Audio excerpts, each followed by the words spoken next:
ہمارے تایا چودھری عبدالحمید صاحب بہت نیک آدمی تھے، خاموش طبع، نفیس الطبع اور کم کو۔ بچپن میں ہم دونوں چھوٹے بھائیوں کو انگلی سے پکڑ کر مسجد میں لے جاتے، جس سے ہمیں مسجد اور نماز سے آشنائی ہوئی۔ اپنے تایا جی کی انگلی پکڑ کر ہم مسجد جاتے، لیکن اکثر ایسا ہوتا کہ واپسی پر ہمارے تایا ہمیں گود میں اٹھا کر لاتے کہ ہم مسجد میں سو جاتے۔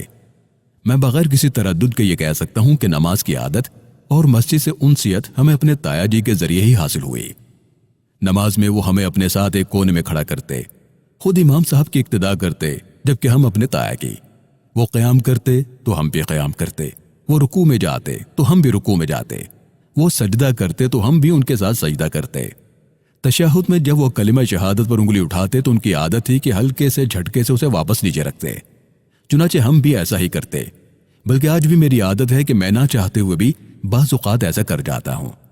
بہرحال بچپن گزرا، نوجوانی میں قدم رکھا تو اچانک ایک دن تایا جی کے دل میں تکلیف ہوئی۔ ہسپتال لے کر گئے، مگر جب وقت آ جائے تو اسے ٹالا نہیں جا سکتا، چنانچہ ہمارا تایا جی اللہ کو پیارے ہو گئے۔ اتفاق سے آخری لمحات میں ان کے پاس تھا۔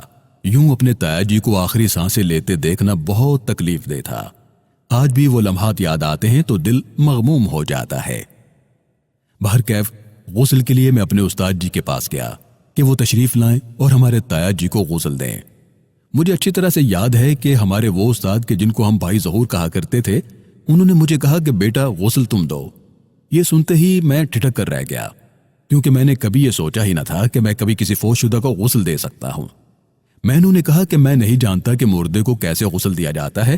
انہوں نے مجھے حوصلہ دیا کہ بیٹا دیکھو، یہ تم پر اپنے تایا جی کا حق ہے کہ انہوں نے تمہیں کتنا پیار دیا، تمہیں نمازی بنایا، تمہیں مسجد کا راستہ دکھایا۔ سوچو وہ کتنے خوش ہوں گے کہ جب انہیں یہ معلوم ہوگا کہ ان کا اپنا بھتیجا انہیں اللہ کے حوالے کرنے سے قبل غسل دے۔ یہ ان کا تم پر آخری حق ہے۔ یہ سب باتیں میرے لیے اگرچہ اجنبی اور نامانوس تھیں، مگر پھر بھیگی آنکھوں میں وہ سب منظر گھومنے لگے کہ کس طرح وہ ہمیں انگلی پکڑ کر مسجد میں لے جاتے، کیسے وہ ہمیں سوتے ہوئے اپنے سینے سے لگا کر واپس لاتے۔ چنانچہ میں نے کہا کہ بھائی ظہور، میں اپنے تایا جی کو غسل دوں گا، مگر آپ میری رہنمائی فرمائیے گا۔ انہوں نے مجھے شاباش دی اور کہا کہ ضرور میں تمہارے ساتھ ہوں گا اور تمہاری رہنمائی کروں گا۔ محترم سامعین و ناظرین کرام، بھائی ظہور مجھے بتاتے رہے اور میں غسل دیتا رہا۔ معلوم ہوا کہ یہ تو کوئی مشکل کام نہ تھا، ہم بس ایسے ہی گھبراتے رہتے ہیں۔ بہرحال اس عمل سے ایک تو خود کو تمادید محسوس ہوئی کہ اپنے محسن، اپنے بزرگوار کا کسی حد تک حق ادا کرنے کی کوشش کی، جبکہ دوسری جانب خاندان کے سبھی لوگ اس پر بہت خوش تھے کہ پہلی مرتبہ ایسا ہوا کہ خاندان کے کسی فرد کو خاندان ہی کے کسی فرد نے یوں آخری غسل دیا ہو۔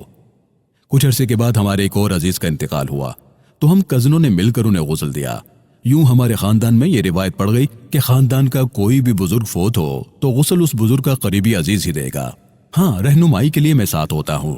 آپ جانتے ہیں کہ کوئی بھی بھلا کام ہو، کوئی بھی اچھا عمل ہو، بہرحال اس کے ساتھ کچھ مسائل بھی جڑے ہوتے ہیں، یعنی نیک نامی بھی اور بدنامی بھی۔